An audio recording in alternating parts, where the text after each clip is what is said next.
ಮೈಸೂರಿನ ಉದಯಗಿರಿಯಲ್ಲಿ ನಡೆದಿರುವಂತಹ ಗಲಾಟೆಯ ವಿಚಾರಕ್ಕೆ ಸಂಬಂಧಪಟ್ಟಂತೆ ಸಿಟಿ ರವಿ ಸರ್ಕಾರದ ವಿರುದ್ಧ ಆಕ್ರೋಶವನ್ನು ಹೊರಹಾಕಿದ್ದಾರೆ. ಜವಾಬ್ದಾರಿ ಮರೆತು ಸರ್ಕಾರ ಆರೋಪಕ್ಕೆ ಪ್ರತ್ಯಾರೋಪ ಮಾಡ್ತಾ ಇದೆ. ಕೆಪಿಸಿಸಿ ವಕ್ತಾರ ಲಕ್ಷ್ಮಣ್ ದಿಕ್ಕು ತಪ್ಪಿಸುವಂತ ಕೆಲಸವನ್ನ ಮಾಡ್ತಿದ್ದಾರೆ. ದಿಕ್ಕು ತಪ್ಪಿಸುವ ಕೆಲಸ ಮಾಡ್ತಿರೋರನ್ನ ಒದ್ದು ಒಳಗಾಕಬೇಕು ಅಂತ ಹೇಳಿ ಬೆಂಗಳೂರಿನಲ್ಲಿ ಪರಿಷತ್ ಸದಸ್ಯ ಸಿಟಿ ರವಿ ಈ ರೀತಿಯಾಗಿ ಹೇಳಿಕೆಯನ್ನು ಕೊಟ್ಟಿದ್ದಾರೆ. ಯಾಕೆ ಇವರಿಗೆ ಸಂವಿಧಾನದ ಮೇಲೆ ನಂಬಿಕೆ ಇಲ್ವಾ? ಇವರನ್ನ ಮಟ್ಟ ಹಾಕಲು ಯೋಗಿ ಮಾದರಿ ಸರ್ಕಾರ ಬೇಕಾಗಿದೆ. ಯೋಗಿ ತಪ್ಪು ಮಾಡಿರೋರನ್ನ ಯಾವ ಜಾತಿಯೂ ಕೂಡ ನೋಡಲ್ಲ, ಹಾಗಾಗಿ ಇಲ್ಲಿ ಬುಲ್ಡೋಜರ್ ಬರಬೇಕು ಅಂತ ಮೈಸೂರಿನ ಉದಯಗಿರಿಯಲ್ಲಿ ನಡೆದಿರುವಂಥ ಗಲಾಟೆಯ ವಿಚಾರವಾಗಿ ಮಾತನಾಡಿದ್ರು. ಇಲ್ಲಿ ಸರ್ಕಾರದ ನಿರ್ಲಕ್ಷ್ಯ ಇದೆ ಅಂತೇಳಿ ಡಾಕ್ಟರ್ ಜಿ ಪರಮೇಶ್ವರ್ ಹೇಳಿದರು, ಒಂದು ವೇಳೆ ಪೊಲೀಸ್ನವರು ತಪ್ಪು ಮಾಡಿದ್ರೆ ಪೊಲೀಸರ ವಿರುದ್ಧ ಕ್ರಮ ಆಗತ್ತೆ ಅಂತ. ಅದನ್ನೇ ಪ್ರಶ್ನೆ ಮಾಡ್ತಾ ಇರೋದು. ಹಾಗಾದರೆ ಪೊಲೀಸ್ ಯಾಕೆ ಇಟ್ಕೊಂಡಿದ್ರಿ ಪೊಲೀಸ್ ಅವ್ರನ್ನ ನೀವು ಅಂತ. ಇಲ್ಲಿರುವ ಗೃಹ ಸಚಿವರಾದಿಯಾಗಿ ತಮ್ಮ ಹೊಣೆಗಾರಿಕೆಯನ್ನು ಮರೆತು ಕೇವಲ ಆರೋಪಕ್ಕೆ ಪ್ರತ್ಯಾರೋಪ ಮಾಡೋದಷ್ಟೇ ತಮ್ಮ ಜವಾಬ್ದಾರಿ ಅಂತ ಭಾವಿಸ್ತಂತಿದೆ. ನಿಮ್ಮ ಜವಾಬ್ದಾರಿ ಆಳುವ ಪಕ್ಷವಾಗಿ ಕಾನೂನು ಸುವ್ಯವಸ್ಥೆ ಹೊಣೆಗಾರಿಕೆ ನಿಮ್ಮದೇ ಇದೆ.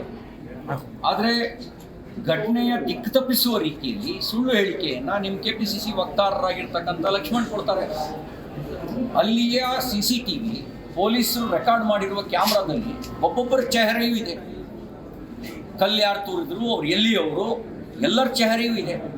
ಆದರೆ ಕೆಪಿಸಿಸಿ ವಕ್ತಾರ ತನಿಖೆ ಆಗೋದಕ್ಕೆ ಮುಂಚಿತವಾಗಿಯೇ RSSನವರು ವೇಷ ಮರೆಸ್ಕೊಂಡು ಬಂದು ಗಲಭೆ ಮಾಡಿದ್ದಾರೆ ಅಂತ ಆರೋಪ ಮಾಡ್ತಾರೆ.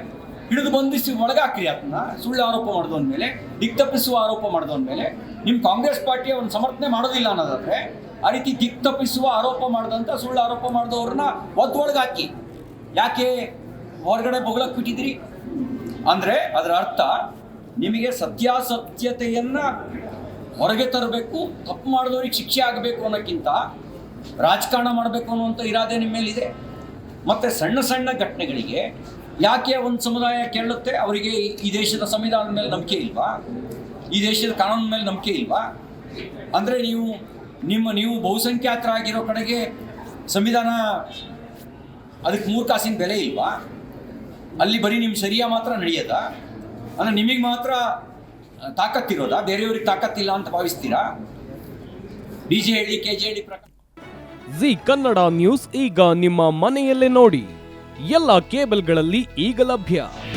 ನಿಮ್ಮ ನೆಚ್ಚಿನ ಜಿ ಕನ್ನಡ ನ್ಯೂಸ್ ಈಗ ಸನ್ ಡೈರೆಕ್ಟ್ ನಲ್ಲಿ number 292, Tata play number 1664, Jio TV number 1334, NXT digital number 30, in cable number 30, city networks 51, U digital number 162, GTPL number 17, Rockline telecommunications number 42, Shri Basaveshwara cable number 168, rural cable network 60, Vinayaka digital 57, Abhishek cable 821, city channel 53, Siddeshwara cable network 57, V4 digital Infotech 628, Surya digital networks 53, Gajanan digital number 836, Malnad Infotech private limited number 56, Metrocast number 830, Victory Digital number 167ರಲ್ಲಿ ನೋಡಿ ಆನಂದಿಸಿ.